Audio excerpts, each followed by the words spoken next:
Atenção espectadores. Dentro de 5 segundos, Boletim Brasil.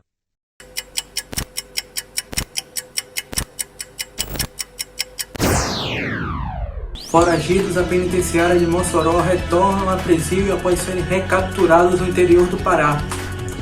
O Conselho de Direitos Humanos da ONU aprova a resolução exigindo que países deixem de vender armas a Israel. Terremoto atinge o estado de Nova Jersey em tremor é sentido na cidade de Nova York. Um pastor é preso em Goiás, acusado de cometer crimes sexuais. Escritora é atacada por um pitbull em Saquarema, no Rio de Janeiro, e está em estado grave. Libertadores. Dos 7 times brasileiros, só o Atlético Mineiro venceu na primeira rodada. E o sábado de decisões nos principais campeonatos estaduais pelo Brasil. Agora, no Boletim Brasil.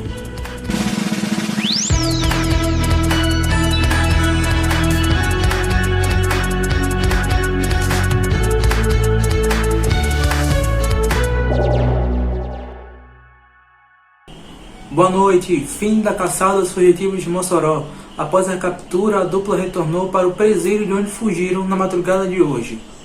Os 2 fugitivos da Penitenciária Federal de Mossoró, recapturados no Pará, chegaram ao Rio Grande do Norte na madrugada desta sexta-feira por volta da 1h30 da manhã. Rogério da Silva Mendonça e Debson Cabral Nascimento foram levados de avião até o estado e desembarcaram em Mossoró. Os fugitivos retornaram para o presídio de Mossoró, que teve a segurança reforçada e a direção trocada. Os 2 ficarão em celas separadas e sob constante monitoramento, segundo o Ministério da Justiça. As buscas pelos fugitivos duraram 50 dias. A recaptura aconteceu na tarde de quinta-feira durante uma operação da Polícia Federal e da Polícia Rodoviária Federal.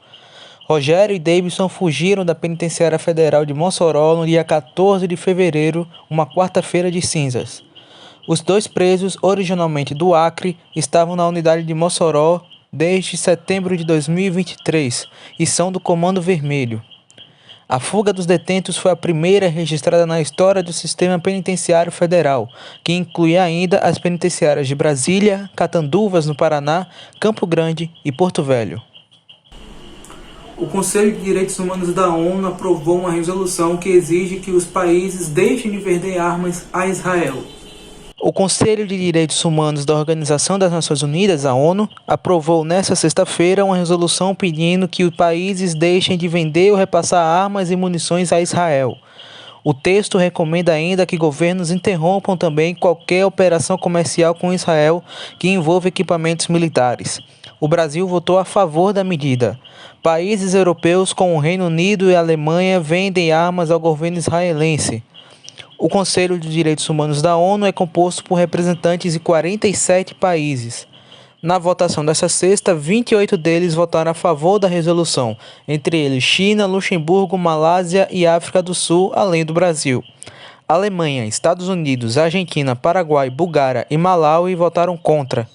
O texto da medida foi feito pelo Paquistão e pede a interrupção do fornecimento de armas para prevenir novas violações do direito humanitário internacional e violações de abusos de direitos humanos.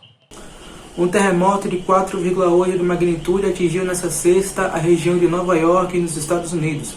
O epicentro ocorreu perto da cidade de Lebanon, que fica no estado vizinho, Nova Jersey, a cerca de 60 km de Nova York. O tremor também foi sentido nas cidades de Filadélfia e Boston. Segundo o Centro de Pesquisas Geológicas dos Estados Unidos, o tremor ocorreu às 10h28 no horário local, 11h28 pelo horário de Brasília. A profundidade do terremoto foi de 5 km abaixo da superfície, uma profundidade considerada muito baixa que pode aumentar a intensidade do tremor. Segundo o Corpo de Bombeiros de Nova York, não houve danos estruturais. Os pousos e decolagens no aeroporto de Newark chegaram a ser suspensos, mas já foram retornados normalmente. Veja a seguir: preso em Goiás, pastor acusado de cometer crimes sexuais. Escritora é atacada por pitbulls no Rio de Janeiro. E ainda os brasileiros na Conmebol Libertadores. E no sábado, de decisões nos campeonatos estaduais.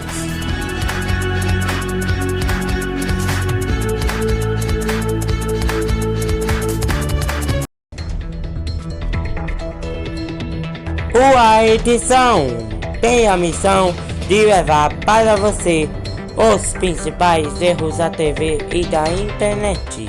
Tudo isso é só aqui numa edição.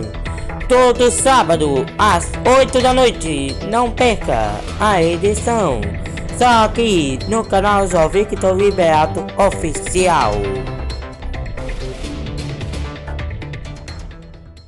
Toda segunda, quarta e sexta você fica muito bem informado aqui no Fala Mais Online. Eu, Alan Henrique, trago as principais notícias que envolvem o mundo do rádio, da TV e da comunicação. Tudo isso com muita credibilidade, bastante opinião e com a sua participação. Não perca, é toda segunda, quarta e sexta, a partir das 8 da noite, ao vivo.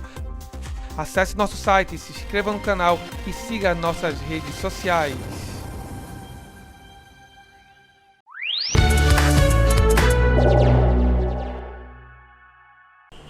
Um pastor foi preso enquanto chegava para participar de um louvor em Goiânia. O pastor Davi Passamani foi preso quando chegava para participar de um louvor em um local no Jardim Goiás, em Goiânia. Passamani passou a ser investigado após 2 denúncias de assédio. Passamani foi preso por agentes da Delegacia Estadual de Atendimento Especializado à Mulher suspeito de crimes sexuais na noite de quinta-feira. A última vítima registrou um boletim de ocorrência em 20 de dezembro de 2023, relatando que o líder religioso mandou mensagens com teor erótico. Em 26 de março deste ano, o pastor foi condenado a pagar uma indenização de 50 mil por assédio. A vítima do processo julgado pediu uma indenização do pastor por danos morais. Segundo a defesa da vítima, o valor será destinado a instituições que acolhem mulheres vítimas de violência. Davi é fundador da Igreja Casa, em Goiânia, e renunciou ao cargo de presidente e líder religioso em dezembro do ano passado, após ser acusado de importunação sexual por outra mulher. Em nota, o advogado Leandro Lima informou que foi informado verbalmente pela polícia que o motivo da prisão seria a presença do pastor em louvores, porque isso representava risco à sociedade e ocorrência de possíveis novas vítimas. O advogado detalhou que o inquérito policial de 2023 relacionado à prisão tem informações, abre aspas, vazias, lacunosas e genéricas. A defesa do pastor ainda afirmou que tudo não passa de uma conspiração para a destruição de sua imagem e que tomará providências para a sua soltura. A escritora Rosiana Murray, de 73 anos, foi atacada por pelo menos 3 pitbulls no começo da manhã de hoje em Saquarema, no Rio de Janeiro. De acordo com uma amiga de Rosiana, durante o ataque, ela foi arrastada por pelo menos 5 metros, teve um dos braços arrancados e perdeu uma orelha por conta das mordidas. Rosiana foi levada de helicóptero em estado grave para o Hospital Estadual Alberto Torres, onde passou por cirurgia. O tutor dos cachorros, que mora em uma casa vizinha, foi levado pela Polícia Militar para a delegacia de Saquarema, prestou depoimento e foi liberado em seguida. O nome dele não foi divulgado. Os animais foram levados para um lar temporário após ser feita a perícia no lugar do ataque.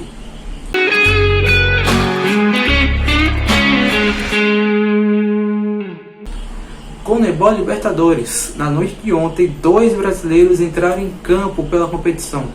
O Atlético Mineiro goleou o Caracas por 4-1 na Venezuela. Os gols foram marcados pelo Bruno Fux, a Guilherme Arana e Paulinho 2 vezes.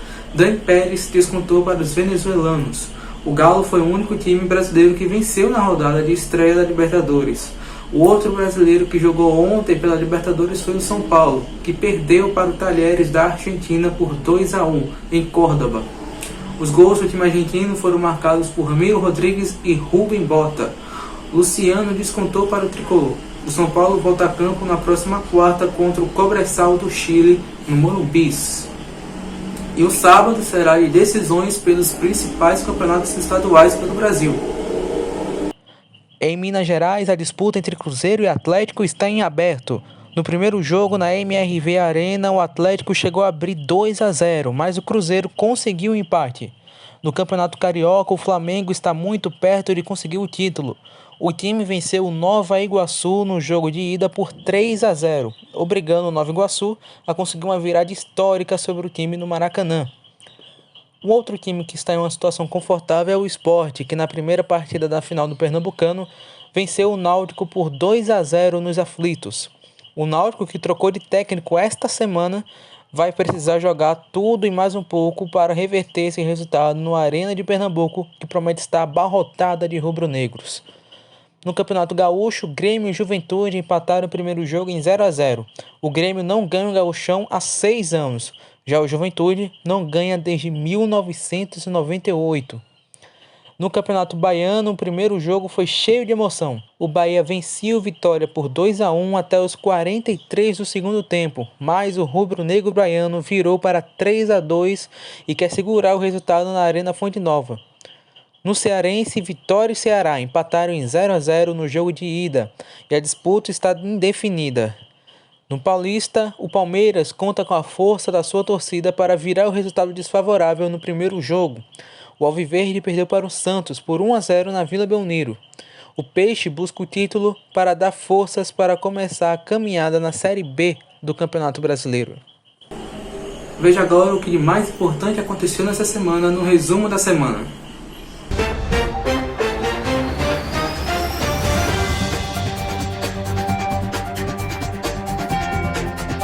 Sábado, o ator Chance Perdomo, que participou de produções da Netflix, morreu aos 27 anos em um acidente de moto.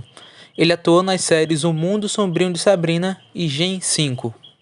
Domingo, o micro-ônibus desgovernado atropelou dezenas de fiéis que estavam à procissão na cidade de Jaboatão dos Guararapes, na Grande Recife. 5 pessoas morreram e 29 ficaram feridas. O veículo fazia parte do transporte complementar da cidade. Segunda, um empresário de 25 anos matou um motorista de aplicativo na Avenida Salim Farah Maluf, zona leste de São Paulo. A morte aconteceu após o empresário, em alta velocidade, bater sua Porsche de mais de R$1 milhão na traseira do outro carro. Ele prestou depoimento à polícia e nega ter ingerido bebida alcoólica. Terça, o filho caçula do presidente Lula, Luiz Cláudio Lula da Silva, de 39 anos, foi denunciado por violência doméstica e psicológica contra uma ex-companheira. A vítima registrou um boletim de ocorrência de forma eletrônica da Delegacia da Mulher, em São Paulo. Ela afirma que morou com o filho de Lula por 2 anos. Quarta, uma mulher de 80 anos morreu e outras 5 ficaram feridas após serem atacadas por um elefante durante um safari em um parque nacional na Zâmbia, na África. Todos eram turistas dos Estados Unidos. Quinta, os fugitivos de Mossoró que haviam fugido do presídio no dia 14 de fevereiro foram recapturados numa ponte na cidade de Marabá, no Pará, a mais de 1.500 quilômetros de distância de Mossoró.